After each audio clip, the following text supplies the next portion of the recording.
Hello champions, क्या हाल चाल। वापस से आप लोगों का स्वागत है आपके संकल्प 11 बैच पे, जहां पे हम लोग क्लास 11 का पहला चैप्टर पढ़ रहे थे। नाम था some basic concept of chemistry. इससे पहले some basic concept of chemistry का 5 लेक्चर ऑलरेडी आ चुका है, जहां पे हम लोगों ने काफी इंपॉर्टेंट कॉन्सेप्ट्स का डिस्कशन किया था। जैसे मोल कॉन्सेप्ट का हम लोग पूरा डिस्कशन कर चुके हैं। साथ ही साथ एक टॉपिक मैंने कवर किया था जो कि एवरेज एटॉमिक मास और एवरेज मोलर मास। तो ये जो है ये हमारा 6th लेक्चर होने वाला है। और आज के इस लेक्चर में हम लोग बात करेंगे किसी भी गिवन कंपाउंड में एलिमेंट का परसेंटेज कंपोजिशन कैसे निकाला जाता है। इससे भी आपका जेई नीट और बोर्ड में अच्छे अच्छे क्वेश्चन पूछे जाते हैं। तो चलिए वीडियो को लेंदी नहीं करते हैं और अपना लेक्चर को करते स्टार्ट। तो उठाओ पेन कॉपी और शुरू हो जाओ एटॉमिक आशीष के साथ संकल्प 11 बैच में अपने 11 को स्ट्रॉन्ग करने में। तो चलिए आज का टॉपिक क्या होने वाला है। तो आज का टॉपिक हम लोग बात करेंगे determination of percentage composition of element in given compound. Lecture start करने से पहले दो छोटा छोटा रिक्वेस्ट है। पहला, लेक्चर अगर शुरू किए हो तो लास्ट तक जरूर देखना। दूसरा, अगर चैनल पे नए हो तो प्लीज चैनल को सब्सक्राइब करना और वीडियो को लाइक करना, क्योंकि मैं इस चैनल पे पूरा 11-12 कवर करा रहा हूं, वो भी फ्री ऑफ कॉस्ट, और लेवल जो है वो पेड बैचेस के बराबर होंगे। आओ हम लोग स्टार्ट करते हैं। और आज का टॉपिक क्या होने वाला है, तो आज हम लोग बात करेंगे डिटर्मिनेशन ऑफ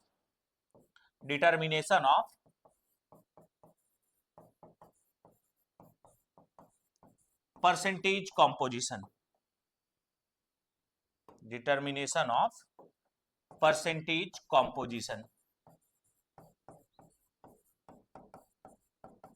ऑफ एलिमेंट। किसी भी गिवन कंपाउंड में किसी भी पर्टिकुलर एलिमेंट का परसेंटेज कंपोजिशन कैसे निकाला जाता है, उसके बारे में हम लोग यहां पे बात करने वाले हैं। तो आओ हम लोग शुरू करते हैं। और थोड़ा सा आज की क्लास में आगे बढ़ने से पहले मैं बता दूं कि अब तक हम लोगों ने क्या क्या कवर कर लिया है। तो लास्ट क्लास का अगर हम बात करें तो लास्ट क्लास में हम दो इंपॉर्टेंट टॉपिक डिस्कस किए थे। एक था average atomic mass, short form में एएएम कह रहे थे, और ये निकालने का फॉर्मूला हम बताए थे इस प्रकार से, sum of percentage of isotope into atomic mass of isotope divided by नीचे में 100 होता है। या फिर कोई कोई किताब में इसी को ऐसे लिखा जाता है, sum of percentage of isotope into atomic mass of isotope divided by नीचे में हम लोग क्या लिखते हैं, sum of percentage of isotope. इस तरह से भी लिखा जाता है। तो बेसिकली आप परसेंटेज ऑफ आइसोटॉप का सम करोगे तो वो 100 के इक्वल ही आता है। और एक हम लोग बात किए थे एवरेज मोलर मास, और एवरेज मोलर मास निकालने का फॉर्मूला क्या था, ऊपर में हम लोग रखते थे टोटल मास को, हम लोग किससे डिवाइड करते थे, टोटल मोल्स से डिवाइड करते थे। एक और बात हम क्या बताए थे कि जो एवरेज एटॉमिक मास वाला कॉन्सेप्ट है वो हर एलिमेंट के लिए एप्लीकेबल नहीं होता है, ये सिर्फ आइसोटॉप के लिए एप्लीकेबल होते हैं। और एवरेज मोलर मास वाला जो कॉन्सेप्ट होता है ये किसके लिए एप्लीकेबल होता है, तो मेनली मिक्सचर ऑफ गैसेस के लिए एप्लीकेबल होता है। ये सारा बात हम लोगों ने लास्ट क्लास में किया था। वापस से अगर नहीं देखे हो तो जाकर के लेक्चर देखना। आओ हम लोग आज का क्लास स्टार्ट करते हैं। और आज मेनली जो हम लोग बात करेंगे वो परसेंटेज कंपोजिशन डिटर्मिनेशन के ऊपर में बात करेंगे। अब आराम से बात को सुनिए। जैसे हम कोई भी एक एलिमेंट, कोई भी एक कंपाउंड लेते हैं, जैसे यहां पे अगर बात करोगे तो H2O, CO2, CH4, ये अलग अलग कंपाउंड है। तो यहां पे दो एटम है, एक है हाइड्रोजन एक है ऑक्सीजन। यहां पे भी दो एटम है, एक है कार्बन एक है ऑक्सीजन, एक है कार्बन एक है हाइड्रोजन। तो किसी भी गिवन कंपाउंड में, ठीक है, जैसे वाटर में तुम्हारा हाइड्रोजन एंड ऑक्सीजन का वेट परसेंट क्या है, तो वेट परसेंट क्या है उसी को हम लोग किस नाम से बुलाते हैं, तो परसेंटेज कंपोजिशन के नाम से बुलाते हैं। बात क्लियर है। तो किसी भी गिवन कंपाउंड में पर्टिकुलर एलिमेंट का वेट परसेंट कितना है उसी को हम लोग उस कंपाउंड में उस एलिमेंट का परसेंटेज कंपोजिशन कहते हैं।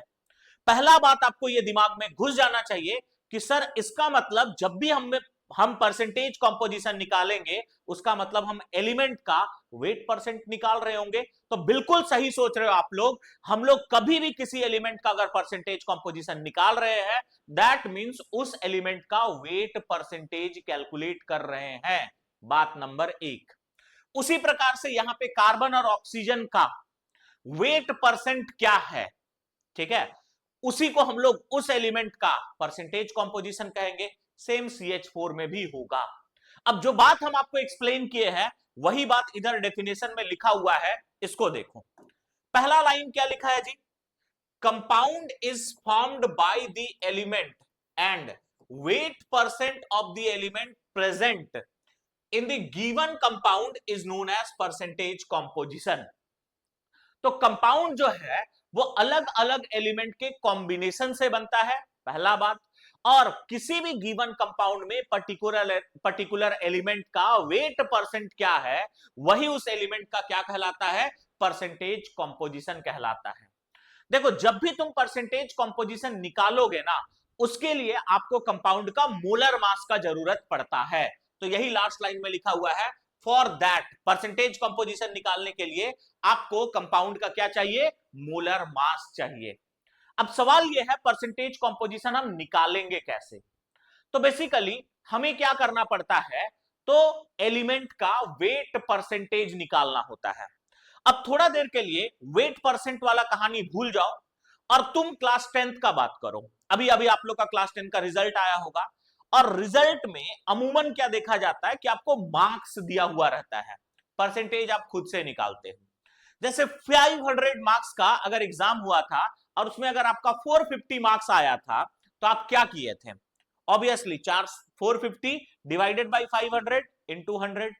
यानी जब आपको परसेंटेज निकालना था, आपका मार्क्स का परसेंटेज निकालना था, तो ऊपर में जितना मार्क्स है उसको रखते हैं, नीचे में टोटल मार्क्स जितना है उसको रखते हैं, फिर 100 से मल्टीप्लाई कर देते हैं। ऐसा थोड़ी ना कि तुम अपना नंबर का परसेंटेज निकाल रहे हो और पड़ोसी का नंबर रख रहे हो। ऐसा होता है क्या? नहीं होता है। यानी जिसका परसेंटेज उसका मास ऊपर में, नीचे में टोटल, और उसको मल्टीप्लाई करते हैं 100 से। उसी तरह से सोचो, अगर हमें परसेंटेज कंपोजिशन निकालना है, परसेंटेज कंपोजिशन निकालना है किसी भी एलिमेंट का, तो हम क्या करेंगे सर? वही करेंगे जो करते आए हैं। ऊपर में क्या करना पड़ेगा? ऊपर में रखना पड़ेगा वेट ऑफ एलिमेंट, क्योंकि परसेंटेज कंपोजिशन में अगर तुम बात करोगे तो परसेंटेज कंपोजिशन में हम लोग क्या करते हैं? तो वेट परसेंटेज निकालते हैं। तो वेट परसेंटेज निकालेंगे तो ऊपर में वेट रखेंगे एलिमेंट का, नीचे में क्या रखेंगे? Weight of compound. जिस कंपाउंड में आप परसेंटेज कंपोजिशन निकाल रहे हो उसका वेट, और इसको किससे मल्टीप्लाई करेंगे बच्चों? 100 से। तो ये मेरा परसेंटेज कंपोजिशन निकालने का प्यारा फॉर्मूला हो जाएगा। काफी बच्चों को इसमें दिक्कत होता है, बच्चा वेट ऑफ कंपाउंड का मतलब क्या का बात कर रहे हैं? तो वेट ऑफ कंपाउंड मतलब बात हो रहा है किसका? सब लोग बोलेंगे मोलर मास का। वेट ऑफ कंपाउंड मतलब वहां पे हम कंपाउंड का मोलर मास लिखने वाले हैं। यही प्यारा सा फॉर्मूला है, इसी से सारा कैलकुलेशन होगा। देखना आप लोग को मजा ही आ जाएगा।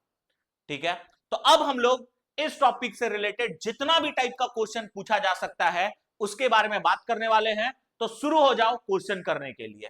चलिए, सबसे पहला क्वेश्चन सिंपल सा क्वेश्चन है, इससे आसान क्वेश्चन आपको नहीं मिलेगा कॉन्सेप्ट सीखने के लिए। बोला क्या है? Calculate percentage of calcium carbon and oxygen in CaCO3। देखो परसेंटेज कंपोजिशन, देखो परसेंटेज बोला है, परसेंटेज कंपोजिशन छूट गया है यहां पे।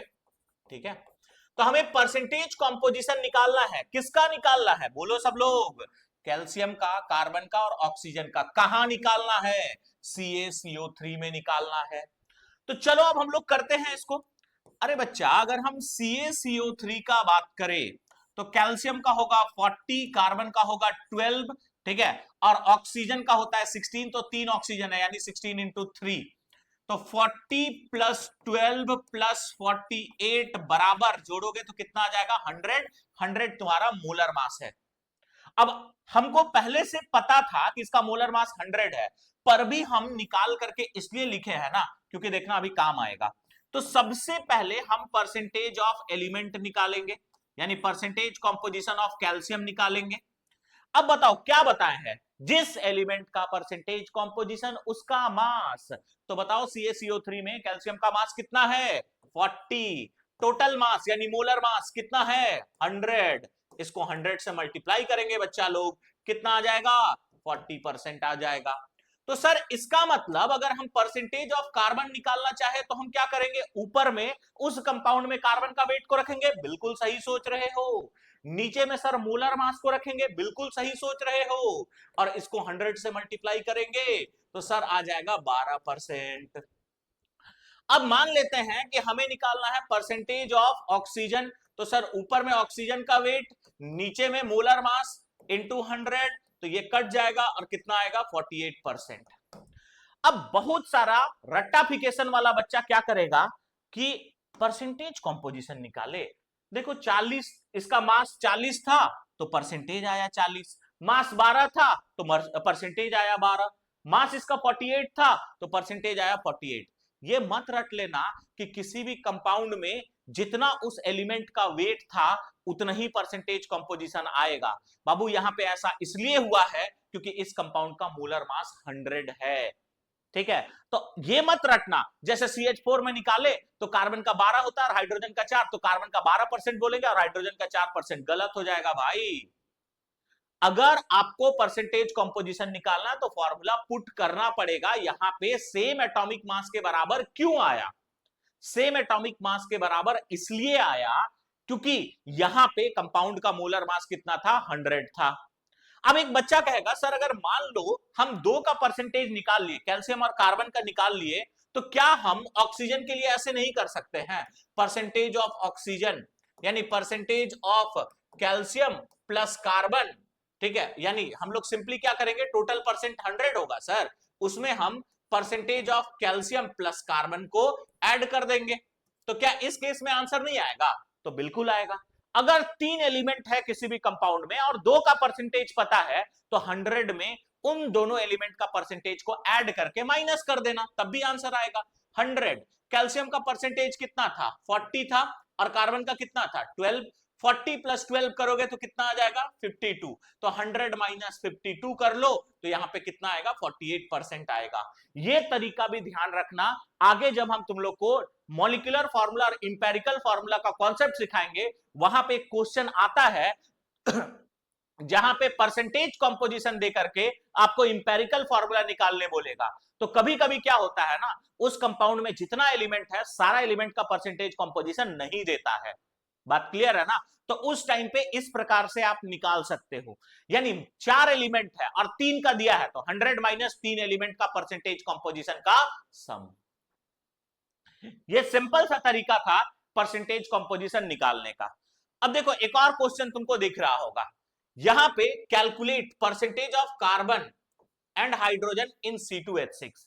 अब यहां पे जो वो वाला दिमाग लगाते हैं ना कि जितना एलिमेंट का मास होता है उतना ही परसेंटेज होता है, भाई तुम लोग को लग रहा होगा ना कि ऐसा कौन ही सोचेगा। बहुत सारे बेवकूफ होते हैं जो इस प्रकार का छोटा छोटा दिमाग लगाते रहते हैं और जाकर के नीट और जेई के पेपर में यही सब गलती करके आते हैं, फिर लगता है कि मेरा सिलेक्शन क्यों नहीं हुआ। ठीक है, आप कॉन्सेप्ट ही गलत लगाओगे तो सिलेक्शन कहां से होगा। आगे देखते हैं, अगर इस क्वेश्चन का बात करें तो इस क्वेश्चन का पहले वीडियो पॉज करो, सॉल्व करो और आंसर कमेंट में करना कि कितना आया आप लोगों का। हम सॉल्व कर रहे हैं, उम्मीद है आप लोग ये काम किए होंगे, पॉज करके सॉल्व किए होंगे। C2H6 पहले हम इसका मास निकाल लेते हैं। अरे कार्बन का एटॉमिक मास होता है 12, 2 कार्बन है तो 24। हाइड्रोजन का होता है 1, 6 है तो 6, इसको ऐड करोगे तो आ जाएगा 30। सबसे पहले अगर हम परसेंटेज ऑफ कार्बन निकालना चाहे तो क्या होगा, ऊपर में मास ऑफ कार्बन रखेंगे जो कि है 24, नीचे में मोलर मास ऑफ कंपाउंड रखेंगे जो कि है 30, इसको मल्टीप्लाई करेंगे सर 100 से, 0 और 0 यहां से हो जाएगा कैंसल, 3 7 जा 21, 3 8 जा 24, तो आ गया यहाँ पे कितना, 80% आ गया। अब इस कंपाउंड में अगर बात करोगे तो 2 ही एलिमेंट है, वापस से दूसरा के लिए मत करने जाना यही वाला प्रोसेस, आप डायरेक्टली क्या कर लो ना, परसेंटेज ऑफ हाइड्रोजन। कार्बन और हाइड्रोजन दोनों को मिला करके परसेंटेज 100 होगा ना जी, तो यहां से 100 माइनस 80 कर लोगे, कितना आएगा? 20% आएगा। अब पीछे से एक जिद्दी बच्चा कहेगा नहीं सर हमको तो फॉर्मूले वाला बता दीजिए, तो लो फॉर्मूला वाला। अगर हमें परसेंटेज ऑफ हाइड्रोजन निकालना है तो ऊपर में रखेंगे वेट ऑफ हाइड्रोजन, नीचे में रखेंगे कंपाउंड का मोलर मास इनटू 100, 0 से 0 गया, ये 2 टाइम्स में कटेगा, कितना आया? 20% आया। तो इस प्रकार से आप किसी भी गिवन कंपाउंड में पर्टिकुलर एलिमेंट का परसेंटेज कंपोजिशन निकाल सकते हो। बात क्लियर हो गया? आगे बढ़ते हैं और नेक्स्ट देखते हैं। नेक्स्ट हम लोग बात करेंगे calculate percentage of water of crystallization in FeSO4.7H2O। Sir अभी तो आप परसेंटेज कंपोजिशन ऑफ एलिमेंट पढ़ाए, ये नया टर्म कहां से आ गया? Water of crystallization. सबर करिए, समझाते हैं आप लोगों को कि वाटर ऑफ क्रिस्टलाइजेशन होता क्या है। तो देखो जो कंपाउंड आपको दिखाई दे रहा है ना, कंपाउंड क्या दिख रहा है बोलो? FeSO4.7H2O। तो ये जो तुमको 7H2O दिखाई दे रहा है बच्चा, ठीक है, 7H2O, इसी को हम लोग किस नाम से बुलाते हैं? इसी को हम लोग बोलते हैं water of crystallization. Water of crystallization. बात समझ आया ना? ठीक है, तो ये जो आपको दिखाई दे रहा है इसी को हम लोग बोलते हैं वाटर ऑफ क्रिस्टलाइजेशन। इसका मतलब सर डॉट करके जो वाटर मॉलिक्यूल लिखा जाता है उसी को वाटर ऑफ क्रिस्टलाइजेशन कहते हैं क्या? बिल्कुल सही सोच रहे हो। तो sir CuSO4 dot half H2O में वाटर ऑफ क्रिस्टलाइजेशन कितना होगा? हाफ H2O होगा। सर CuSO4 डॉट 2H2O में वाटर ऑफ क्रिस्टलाइजेशन कितना होगा? 2H2O होगा। क्या दिक्कत है उसमें? कोई दिक्कत नहीं है। तो हमें वाटर ऑफ क्रिस्टलाइजेशन का वेट निकालना है। अब फिर से वो वाला कॉन्सेप्ट याद करो, याद है ना मार्क्स वाला, जिसका नंबर उसी का मार्क्स, ऊपर में रहता था, नीचे में टोटल इनटू 100। तो सर अगर हमको percentage of water of crystallization निकालना है, यानी उस कंपाउंड में वाटर ऑफ क्रिस्टलाइजेशन का कितना वेट होगा, उसको ऊपर में रखेंगे, नीचे में कंपाउंड का मोलर मास रखेंगे और उसको किससे मल्टीप्लाई करेंगे? सर 100 से मल्टीप्लाई करेंगे। आओ देखो ध्यान से, आराम से समझो। सबसे पहले हम FeSO4.7H2O का मास निकालना चाहते हैं सर। तो यहां से अगर मैं बात करूं तो Fe का मास कितना है बोलो जरा? Fe का मास है तुम्हारा 56, ठीक है, वो दे दिया था। और हम आपको बोले थे ना 1 से लेकर के 20 तक याद करना, उसके बाद अगर उसके बाद वाला का जरूरत पड़ेगा तो वो क्वेश्चन में जनरली मेंशन्ड होता है। अब सल्फर का बात करोगे तो 32 होगा, एक ऑक्सीजन का 16, तो 4 का होगा 64 प्लस। अब सर इसका मास कैसे निकालेंगे? ये 7H2O कहने का मतलब ये है ना बच्चा कि वहां पे 7 वाटर मॉलिक्यूल प्रेजेंट है। बोलिए कितना वाटर मॉलिक्यूल प्रेजेंट है? 7। अब इसको मल्टीप्लाई कर लो, ठीक है, तो एक वाटर मॉलिक्यूल का वेट होता है 18, तो 7 का कितना होगा? 18 इंटू 7।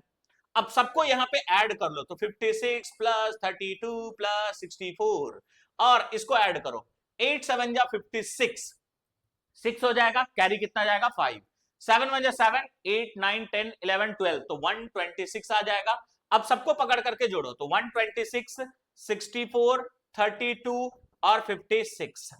यहां पे अगर बात करोगे 6 4 10 11 12, 12 और 6 कितना होगा? 18। यहां पे आ जाएगा 6 3 9, ठीक है, और 10, 10 और 5 15, 15 और 2 17, ठीक है, और यहां पे 2, तो 278 आ रहा है इसका मोलर मास। सही जोड़े है ना? ठीक है, 6 4 10 12 16, क्या हो गया? 6 4 10 12, 12 और 6 18, ठीक है, 6 3 9 10 11 12, 12 और 5 17, ठीक है, 278 आ जाएगा। तो ये आ गया तुम्हारा मोलर मास ऑफ कंपाउंड। अब यहां से हम simply percentage of water of crystallization निकालते हैं। वाटर ऑफ क्रिस्टलाइजेशन, ठीक है, तो अगर हम percentage of water of crystallization निकाले तो ऊपर में weight of water of crystallization निकालेंगे जो कि है 126 डिवाइडेड बाय, नीचे में molar mass of compound 278 into 100। अब ये तुम्हारा काम है भाई, इसको काट पीट करके जो भी आंसर आएगा उसको लिख देना। तो यही तुम्हारा percentage of water of crystallization हो जाएगा। था ना आसान? कोई दिक्कत है क्या? अगर दिक्कत नहीं है तो इसके बाद वाला एक कंपाउंड है, calculate percentage of water of crystallization in Glauber salt. अरे गधा, ग्लोबर सॉल्ट बोल रहे हैं, गोबर सॉल्ट नहीं बोल रहे हैं। बहुत लोग इसको गोबर सॉल्ट बोलता है। कभी कभी जेईई मेंस में ऐसा पूछा गया है कि डायरेक्टली ग्लोबर सॉल्ट लिख दिया गया है और सॉल्ट का फॉर्मूला देता ही नहीं है, टफ बनाने के लिए थोड़ा। तो याद रखना Na2SO4.10H2O को ही हम लोग ग्लोबर सॉल्ट कहते हैं। अब ये काम तुम लोग का है, तुम लोग कर लेना, ठीक है। Na2SO4.10H2O है, तो तुम लोग वापस से क्या करोगे, इसका मोलर मास निकालेंगे सर, Na2SO4.10H2O। अगर हम सोडियम का बात करें बच्चे, तो सोडियम का कितना होगा, एक सोडियम का 23, दो का होगा 46 प्लस, एक सल्फर का होगा 32, एक ऑक्सीजन का 16, चार का होगा 64 प्लस, एक वाटर मॉलिक्यूल का 18, तो 10 का कितना होगा, 180 होगा। अब आराम से देखो, अगर हम percentage of water of crystallization का बात करें, वाटर ऑफ क्रिस्टलाइजेशन, ठीक है, तो percentage of water of crystallization का बात करोगे तो ऊपर में रखोगे weight of water of crystallization, जो कि हो जाएगा 180, ठीक है, 180। नीचे में रखोगे मोलर मास ऑफ कंपाउंड, तो मोलर मास के लिए तो आपको ऐड करना होगा 180, 64, 32, 46, तो 6 4 10 2 12, ठीक है, 8 4 12, 12 6 18, 19 20 21 22, ठीक है, तो यहां से आ जाएगा 3, यानी 322, और इसको करोगे मल्टीप्लाई 100 से। उम्मीद करते हैं इतना छोटा कैलकुलेशन तुमको करने आता होगा, कर लेना, जो भी आएगा वो percentage of water of crystallization ही होगा। बात क्लियर है। तो ये तुम्हारा दूसरा टाइप का क्वेश्चन पूछा जा सकता है। पहला टाइप का क्वेश्चन में क्या बोलेगा, किसी भी पर्टिकुलर एलिमेंट का वेट परसेंटेज निकालने बोलेगा, निकाल लोगे। दूसरा टाइप का क्वेश्चन में क्या पूछ सकता है, percentage of water of crystallization पूछा जा सकता है, तब भी निकाल सकते हो। देखो तीसरा टाइप का क्वेश्चन यहां पे कैसा बनता है, ठीक है। अब यहां पे क्या बोल रहा है, ध्यान से देखो, क्वेश्चन बोला है 16.5 gram of a metal combines with oxygen and forms 35.6 gram of its oxide, ठीक है। बोला है calculate percentage of oxygen in metal oxide. अब तुम कहोगे कि सर ये तो फॉर्मूला रिएक्शन ये सब घुस गया, अरे घबराओ नहीं, ऐसा क्वेश्चन ना जनरली आसान होता है। वो जो मूवी में डायलॉग सुने हो ना, मैं सिर्फ दिखने में खतरनाक हूं मगर खतरनाक नहीं हूं, तो वही वाला कॉन्सेप्ट है यहाँ पे। ये क्वेश्चन सिर्फ पढ़ने और दिखने में आपको खतरनाक लग रहा है, बट एक्चुअली में ये सिंपल सा क्वेश्चन है। अब पहले हम लोग क्वेश्चन को आराम से पढ़ते हैं और सारा हथियार तैयार करते हैं अटैक करने के लिए, ठीक है। कहोगे सर हम लोग भी लड़ाई लड़ने जा रहे हैं क्या, अरे नहीं लड़ने के लिए जा रहे हैं भाई, अटैक करने कहने का मतलब है कि सारा हथियार तैयार करेंगे, यानी सारा डाटा तैयार करेंगे, और उसके बाद जो हम लोग यहाँ पे वैल्यू निकालने वाले हैं, यानी जिसका वैल्यू पूछा है वो निकालेंगे, यानी उसी को अटैक करना बोल रहे हैं। तुम लोग तो गन वन लेकर के बैठ गए होगे क्या। चलो, तो यहाँ पे बोल रहा है 16 ग्राम ऑफ मेटल, यानी एक मेटल है वो ऑक्सीजन के साथ कंबाइन कर रहा है, तो मेटल ऑक्साइड बना रहा है, कोई दिक्कत नहीं है ना एमओ, ठीक है। वही metal plus oxygen, metal oxide नहीं आता है, छोड़ ऐसा ही रहने दो। क्या बोल रहा है कि यहाँ पे इसका कितना ग्राम है, 16.5 ग्राम है, और ऑक्सीजन के साथ कंबाइन करने के बाद जो मेटल ऑक्साइड बना है उसका कितना ग्राम है, तो 35.6 ग्राम है, यही है ना। बोला क्या है, बोला ये है कि calculate percentage of oxygen in metal oxide, तो हमको इसका परसेंटेज निकालना है। अब याद है बाबू लोग, तुम लोग जूनियर क्लास में एक कॉन्सेप्ट पढ़े हो, law of conservation of mass, याद आ गया कुछ। सर वही लॉ का बात कर रहे हैं ना हम लोग, जिसमें बोलते थे जितना रिएक्टेंट का मास होगा उतना ही प्रोडक्ट का मास होगा, बिल्कुल सही याद कर रहे हो तुम लोग, उसी लॉ के बारे में बात कर रहे हैं। तो बताओ ना, law of conservation of mass के अकॉर्डिंग अगर हम बात करें तो कुछ नहीं बोला है, मतलब क्या मान करके चलेंगे, ये 16.5 ग्राम मेटल जो है वो ऑक्सीजन के साथ कंबाइन करके मेटल ऑक्साइड बना रहा होगा, यानी इस मेटल ऑक्साइड में मेटल का कितना ग्राम होगा सर, 16.5 ग्राम, क्योंकि जितना मेटल है वही तो मेटल ऑक्साइड में बदला होगा। अगर मेटल 60.5 ग्राम था तो मेटल ऑक्साइड में भी मेटल का वेट कितना होगा, 16.5 ग्राम ही होगा। अब यहां पे अगर हम बात करें तो यहां से हम वेट ऑफ ऑक्सीजन निकाल सकते हैं, क्या निकाल सकते हैं, weight of oxygen in metal oxide, in क्या, मेटल ऑक्साइड। तो अगर हम ऑक्सीजन का वेट निकालना चाहे मेटल ऑक्साइड में तो कैसे निकालेंगे।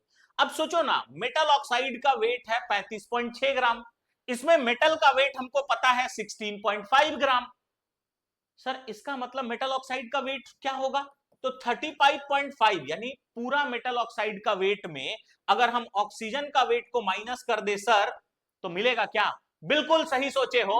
अगर ऑक्सीजन का वेट को माइनस करोगे तो, सॉरी, मेटल का वेट को माइनस करोगे तो ऑक्सीजन का वेट मिल जाएगा। तो यानी यहां से 35.5 माइनस 16.5 यही आ जाएगा ना, सॉरी 35.6 है यार, हम भी गलती कर रहे थे थोड़ा सा। 35.6 माइनस 16.5, यहां पे अगर करोगे तो ये 0.1 आ जाएगा, इसको अगर करोगे तो यहाँ पे 1 आ जाएगा और यहाँ पे ये 2 आ जाएगा, यानी 21.1 ग्राम किसका होगा, ऑक्सीजन का होगा। अब आगे का प्रोसेस हम लोग को पता है सर, आप छोड़ दीजिए तब भी हम लोग कर लेंगे, बट पर भी हम बता देते हैं। अगर हमको परसेंटेज ऑफ ऑक्सीजन निकालना है तो ऊपर में रखोगे वेट ऑफ ऑक्सीजन, सब लोग कमेंट करेंगे कितना आया है वेट ऑफ ऑक्सीजन, 21.1, तो यहां से आ जाएगा 21.1। कंपाउंड का मास कितना है, मेटल ऑक्साइड का मास कितना था बच्चा, 35.6, और इसको मल्टीप्लाई करेंगे 100 से सर, पॉइंट हटाएंगे, यहां से भी पॉइंट हटेगा, तो 211/356 इंटू 100, सॉल्व कर लेना, जो भी परसेंटेज आएगा वही मेटल ऑक्साइड में ऑक्सीजन का परसेंटेज होगा। बात क्लियर है?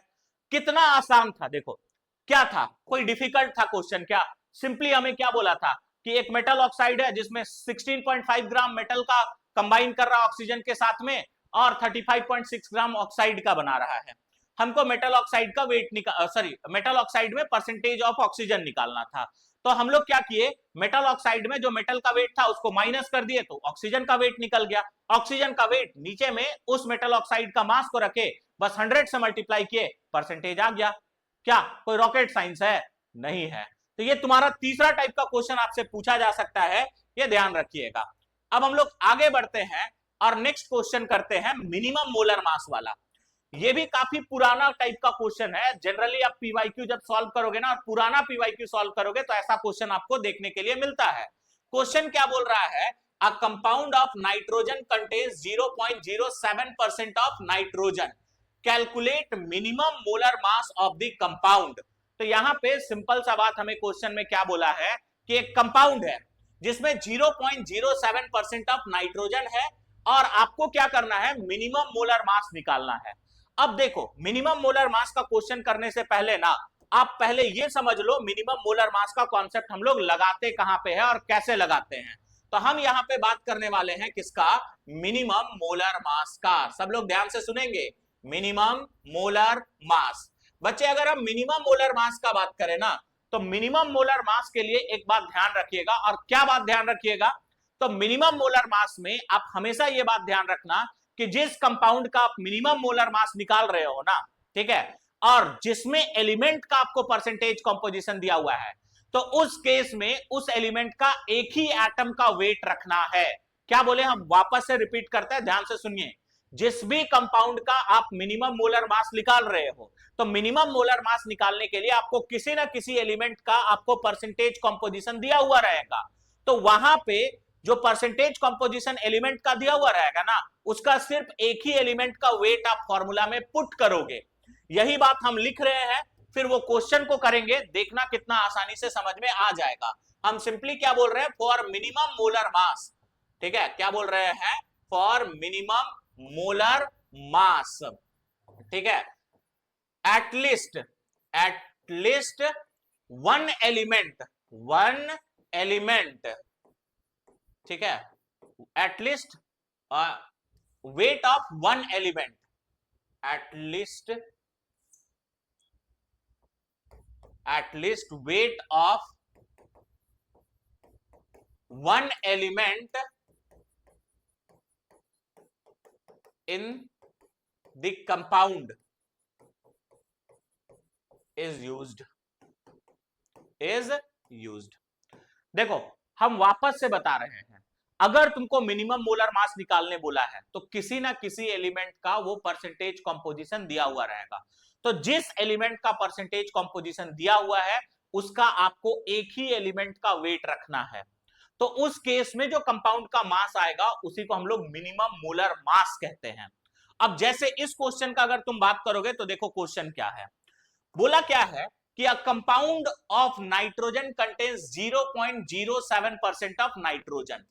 तो अगर हम परसेंटेज ऑफ नाइट्रोजन का बात करें तो नाइट्रोजन का परसेंट 0. क्या है, 07। अगर हम यहां पे वेट ऑफ नाइट्रोजन को 14 मान लिए, यानी एक ही एटम का वेट लेकर के चल रहे हैं, मान करके चल रहे हैं कि उस कंपाउंड में एक ही नाइट्रोजन का एटम है, तो उस केस में जो आपका मोलर मास आएगा ना, उसी को हम लोग क्या कहते हैं, तो उसी को बोलते हैं मिनिमम मोलर मास। समझे या नहीं समझे? ठीक है। अब जो फॉर्मूला आप लोग को सिखाया गया है उस फॉर्मूला को धड़ल्ले से रखो और आंसर लाओ। Percentage of nitrogen is equal to, ऊपर में हम लोग रखेंगे weight of nitrogen. Weight of nitrogen कितना है बच्चा बताओ? 0.07। ठीक, सॉरी उल्टा कर रहे हैं। परसेंटेज ऑफ नाइट्रोजन, तो ऊपर में रखोगे वेट ऑफ नाइट्रोजन यानी वेट ऑफ एलिमेंट। ठीक है, वेट ऑफ एलिमेंट। नीचे में क्या रखेंगे बताओ? मोलर मास ऑफ कंपाउंड यानी weight of compound, weight of compound. और इसको किससे मल्टीप्लाई करेंगे सर? 100 से। अब यहां पे तुमको इसका वैल्यू दिया हुआ है, कितना दिया हुआ है? 0.07। अब परसेंटेज नाइट्रोजन का दिया था, तो हम लोग क्या किए, नाइट्रोजन का एक ही एटम का वेट रखे 14। तो अगर नाइट्रोजन का एक ही एटम का वेट रखेंगे तो वेट ऑफ कंपाउंड यानी मोलर मास ऑफ कंपाउंड किसके बराबर हो जाएगा? मिनिमम मोलर मास के इक्वल। ठीक है, और इसको मल्टीप्लाई करेंगे सर किससे? 100 से। बात हो गया, कोई दिक्कत नहीं होगा। तो यहां से मिनिमम मोलर मास आने वाला है, और मिनिमम मोलर मास कितना आएगा सर? तो यहां से आ जाएगा 14 बाई 0.07। तो इसको 7 इंटू 10 का पावर -2 बोल सकते हो, और 100 को 10 का पावर 2। ये कितने बार में कैंसिल हो जाएगा? 2 टाइम्स में। 2 इंटू 10 का पावर 2 इंटू 10 का पावर 2, यानी ये आ जाएगा 2 इंटू 10 का पावर 4, और यूनिट क्या लिख लोगे? ग्राम। कोई ये एक्स्ट्रा यहां पे कॉन्सेप्ट ही नहीं लगाना है, बस इतना याद रखना है कि अगर तुमको परसेंटेज किसी एलिमेंट का दिया है और उसके हेल्प से तुम मोलर मास निकाल रहे हो, और जिस एलिमेंट का परसेंटेज दिया हो उसका सिर्फ एक ही एटम का वेट आप रखे हो वेट ऑफ एलिमेंट के जगह में, तो जो मोलर मास होगा ना उसी को आप मिनिमम मोलर मास बोल देना बस। ठीक है, कोई कंफ्यूजन का जरूरत नहीं है। तो ये था आपका नेक्स्ट टाइप का क्वेश्चन जिसमें मिनिमम मोलर मास दे करके आपसे पूछा जाता है। आगे हम लोग बात करते हैं next question. Haemoglobin contains 0.25% of iron. If molar mass of haemoglobin, haemoglobin का मोलर मास दिया हुआ है 89600, then calculate number of Fe atom present per molecule. तो आपको क्या कर रहा है कि हीमोग्लोबिन है, इसमें क्या बोल रहा है ना कि Fe का 0.25% है। Fe का कितना परसेंट है बताओ? 0.25% है। तो यहां पे आपसे बोल रहा है इसका मोलर मास आपको दिया हुआ है, इसका मोलर मास कितना दिया हुआ है सर? तो इसका मोलर मास दिया हुआ है 89600। आपको क्या कैलकुलेट करना है? हीमोग्लोबिन में कितना Fe का एटम है। एक चीज और याद रखना कि Fe का जो एटॉमिक मास होता है बच्चा, वो होता है 56। क्या होता है सर? 56 होता है। इस बात को भी ध्यान रखिएगा। अब नंबर ऑफ Fe एटम हम कैसे निकालेंगे? तो फिर से अगर तुम यहां पे ध्यान दोगे तो आपको क्या बोला है, तो यहां से हमें परसेंटेज ऑफ Fe दिया हुआ है, कितना दिया हुआ है सर? तो 0.25% दिया हुआ है। हमें मोलर मास भी दिया हुआ है कंपाउंड का, तो कितना मोलर मास दिया हुआ है सर बताइए? मोलर मास हमें दिया हुआ है कितना? तो 89600, ये तुम्हारा मोलर मास दिया हुआ है, और हमें नंबर ऑफ Fe एटम पूछा है। तो मान करके चलते हैं कि हीमोग्लोबिन में नंबर ऑफ Fe एटम जो है ना वो किसके बराबर होगा? तो नंबर ऑफ Fe एटम जो है वो X के बराबर होगा। ठीक है, हम क्या बोले? नंबर ऑफ Fe एटम किसके बराबर होगा बच्चे? X के बराबर होगा। अब कैसे करेंगे? तो सोचो ना, अगर तुमको परसेंटेज ऑफ Fe निकालना पड़ता तो तुम क्या करते? हीमोग्लोबिन में Fe का जितना वेट है उसको रखते, और हीमोग्लोबिन में जितना Fe का वेट है वो कैसे निकालते? तो ऊपर में हम लोग को Fe का वेट निकालने के लिए क्या करना है? तो हीमोग्लोबिन में हम मान करके चल रहे हैं Fe एटम का कितना है? X एटम प्रेजेंट है Fe का, एक एटम का मास है 56। इसी तरह से निकालते हैं ना जी। याद करो CaCO3 में ऑक्सीजन का वेट कैसे निकालते थे? एक एटम का ऑक्सीजन का वेट रखते थे, उसको नंबर ऑफ एटम से मल्टीप्लाई करते थे। तो हीमोग्लोबिन में आयरन का वेट कितना होगा? तो मान करके चल रहे आयरन का X एटम है, एक एटम का 56, तो उसको 56 से मल्टीप्लाई कर देंगे, divided by molar mass. Molar mass कितना है बच्चा? 89600 इंटू यहां पे क्या आ जाएगा सर? 100 आ जाएगा।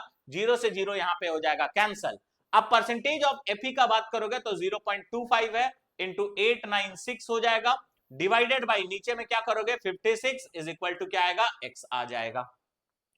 अब तुम क्या करो यहां पे इसको सॉल्व कर लो। सो जो 56 ये कितना बार में कैंसिल होना चाहिए, तो यहां से अगर तुम बात करोगे तो इसको कैंसिल कर लो, इसको कैंसिल करोगे तो क्या आ जाएगा, ये कितने बार में होना चाहिए 56 को अगर हम 6 से मल्टीप्लाई करें तो कितना बार में आएगा, 10 बार से ज्यादा में ही चला जाएगा, यानी 56 वन जा 56 वन टाइम में जाएगा, तो 89 माइनस 56 अगर कर लोगे तो 6 और 3 9 आ गया ना, ये 3 आ जाएगा।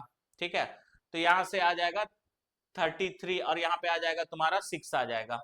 ठीक है, अब क्या करो 56 को एक बार 6 से मल्टीप्लाई कर लो, तो 6 6 जा 36, 6 5 जा 33, 33, यानी ये तुम्हारा 6 टाइम्स में चला जाएगा, यानी ये 16 टाइम्स में कैंसिल हो जाएगा। अब ये 16 टाइम्स में कैंसिल हो गया तो x का जो वैल्यू आ रहा है वो 0.25 0.25 यानी 25/100 हो जाएगा, इनटू क्या कर लोगे 16 कर लोगे, यही होगा ना। अब 25 1 जा 25, 25 4 जा 100, ये 4 टाइम्स में कैंसिल होगा तो x का वैल्यू कितना आ जाएगा 4 आ जाएगा। तो इस तरह से हम नंबर ऑफ एटम निकाल सकते हैं।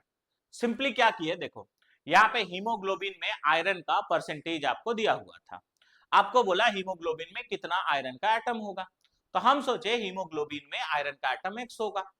अब अगर हमको परसेंटेज नहीं हुआ दिया हुआ रहता तो हम क्या करते, परसेंटेज ऑफ Fe निकालने के लिए ऊपर में वेट ऑफ Fe रखते, नीचे में हम लोग रखते कंपाउंड का मोलर मास इनटू 100। अब Fe का वेट कितना होगा, तो हीमोग्लोबिन में x एटम था और एक एटम का वेट 56 होता है, तो x इंटू 56, कंपाउंड का मोलर मास दिया हुआ था 89600, इसको 100 से मल्टीप्लाई किए, काम हो गया। बोलो बात क्लियर है।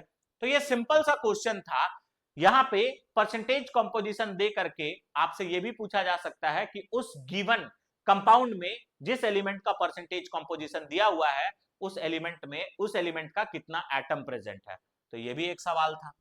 आगे बढ़ते हैं नेक्स्ट, यहां पे बोल क्या रहा है, यहां पे बोला है, अच्छा ये होमवर्क क्वेश्चन था आप लोग का, क्योंकि लास्ट क्लास में कुछ होमवर्क आप लोग को दिए थे, वो होमवर्क क्वेश्चन है, तो इसको भी हम लोग ट्राई कर लेते हैं। बताओ कितने लोग आप लोग होमवर्क किए थे। ठीक है, तो बेसिकली यहां पे बाबू हम लोग का जो परसेंटेज कंपोजिशन वाला टॉपिक है वो यहां पे हो गया है तुम्हारा पूरा तरह से समाप्त। ठीक है, और इतना ही टाइप का क्वेश्चन आपको परसेंटेज कंपोजिशन से पूछा जा सकता है, या तो किसी पर्टिकुलर एलिमेंट का, या वाटर ऑफ क्रिस्टलाइजेशन वाला, या फिर वो रिएक्शन वाला में पूछ सकता है, या फिर मिनिमम मोलर मास का, या नंबर ऑफ एटम निकालने का। इतना ही टाइप का क्वेश्चन आपको परसेंटेज कंपोजिशन में देखा जाता है और वो हम आपको पूरा अच्छे से सिखा दिए। अब बात करते हैं लास्ट क्लास का होमवर्क का। आप लोग को कुछ हम होमवर्क दिए थे लास्ट क्लास में एवरेज मोलर मास से रिलेटेड, तो उस क्वेश्चन को जल्दी से हम लोग करते हैं ट्राई। आप लोग बताना कमेंट में कितना लोग ये होमवर्क क्वेश्चन ट्राई किए थे, ठीक है, और कितना लोग का आंसर सही आया था। क्वेश्चन क्या बोला है, 2 mole of O2, 3 mole of CO2 and 5 mole of SO2 are mixed, find out average molar mass. तो सिंपल साधारण सा क्वेश्चन है, यहां पे क्या बोला, एक मिक्सचर है सर, और मिक्सचर में कौन कौन है, तो O2 है, CO2 है, SO2 है। हम मिक्सचर बोल रहे हैं, एक बच्चा बोल रहा है, पीछे से एक बच्चा बोलेगा कि सर मिक्सचर में तो मुड़ी होता है, ठीक है, ये सारा होता है, तो यहाँ पे मुड़ी नहीं है। मुड़ी समझते हो आप लोग क्या होता है, ठीक है, कितने लोग समझते हो बताना मुझे। वापस से टॉपिक पे रहते हैं, तो यहाँ पे इनका मोल दिया हुआ है, मोल कितना है इसका, तो 2 मोल है, यहाँ पे कितना है 3 मोल है, और इसका कितना है 5 मोल दिया हुआ है। अब आपको अगर एवरेज मोलर मास निकालना है तो वेट भी चाहिए, वेट कैसे निकालोगे, मोल इंटू मोलर मास, तो 2 इंटू 32 आ जाएगा 64।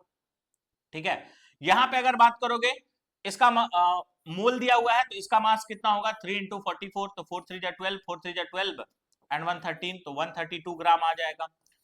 इसका मोल पता है तो इसका मास निकालने के लिए 5 इंटू मोलर मास, और इसका मोलर मास कितना हो जाएगा, तो 64 हो जाएगा।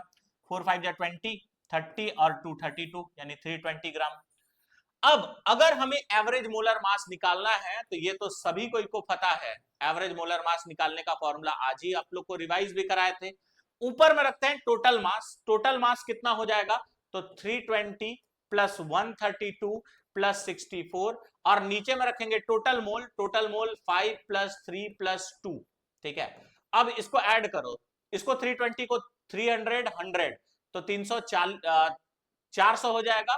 ठीक है, और यहाँ पे ऐड ही करते हैं ना, 320, 132 और 64, तो 4 और 2 6, 6 3 9 और 2 11, यहाँ पे एक चला जाएगा 5, यानी 516 आ रहा है जी, 516।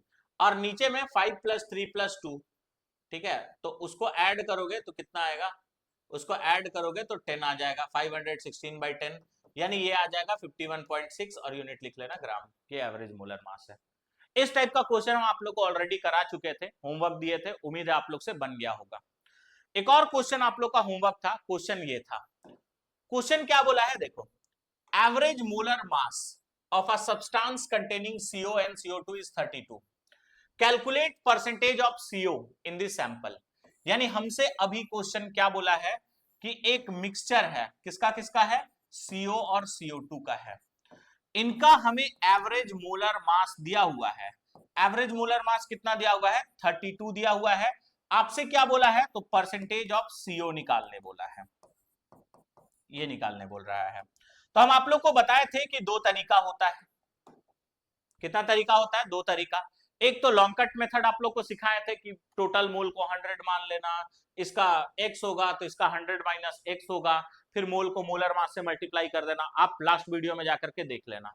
या फिर एक शॉर्टकट तरीका आप लोग को बताए थे, याद है, अगर हमें परसेंटेज ऑफ CO निकालना है तो सारा कैलकुलेशन मॉड के अंदर में होगा, हम लोग ऊपर में रखेंगे एवरेज मोलर मास माइनस CO और CO2 का है तो CO का परसेंटेज निकालना है, यानी मोलर मास ऑफ CO2 रखेंगे, और नीचे में क्या रखना है, molar mass of CO2 minus molar mass of CO। अगर कोई CO माइनस CO2 कर ले तो तब भी कोई दिक्कत नहीं है।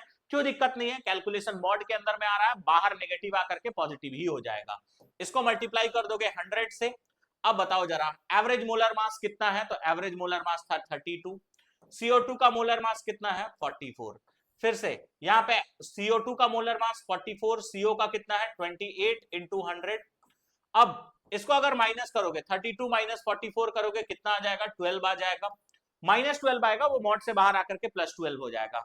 यहाँ पे अगर 44 - 28 कर लोगे तो 28 और 10 38, 38 39 40 41 42 43 44, तो ये आ जाएगा 16 × 100, तो यहाँ से आ जाएगा 4 3 जा 12, 4 4 जा 16, ये कटेगा 25 टाइम्स में, यानी कितना परसेंट आ जाएगा 75%। अब अगर तुम CO का परसेंटेज निकाल लिए तो आप CO2 का भी परसेंटेज बता ही सकते हो, हालांकि पूछा नहीं है बट निकाल लो। तो परसेंटेज ऑफ CO2 क्या हो जाएगा, तो परसेंटेज ऑफ CO2 आ जाएगा 100 माइनस CO का परसेंटेज जो कि 75 था, तो कितना आ जाएगा 25% था। तो ये लास्ट क्लास में हम दो छोटा छोटा आप लोग को होमवर्क दिए थे, उम्मीद है आप लोगों ने ये होमवर्क किया होगा। तो यहाँ पे हम लोगों ने आज के लेक्चर में क्या किया, तो आज के लेक्चर में पूरा हम लोग बात किए थे percentage composition of element determine करने के बारे में। तो परसेंटेज कंपोजिशन कैसे डिटरमाइन करते हैं, वहां पे अलग अलग टाइप का क्वेश्चन क्या पूछा जाता है, ये सारा हम लोगों ने कर लिया। तो ये था आज का लेक्चर, आज का लेक्चर हम लोग एंड करेंगे यहीं पे। उम्मीद है आप लोगों को सारा जो बात बताया गया है वो आप लोगों को अच्छे से समझ में आ चुका होगा। तो हम लोग मिलेंगे नेक्स्ट लेक्चर में। जाते जाते वीडियो को जरूर लाइक करना, चैनल को जरूर सब्सक्राइब करना, क्योंकि यहाँ पे आपको फ्री ऑफ कॉस्ट में वो मिलने वाला है जिसके लिए आप बहुत पे भी करते हो। तो यहाँ पे आपको पूरा अच्छे से पढ़ाया जाएगा, इसीलिए प्लीज मुझे सपोर्ट करो, चैनल को सब्सक्राइब करो, वीडियो को लाइक करो, दोस्तों के साथ शेयर करो। तो मिलते हैं हम लोग नेक्स्ट लेक्चर में, आप लोग आराम से पढ़ते रहिए संकल्प 11 बैच के साथ में। सभी को थैंक यू, बाय बाय।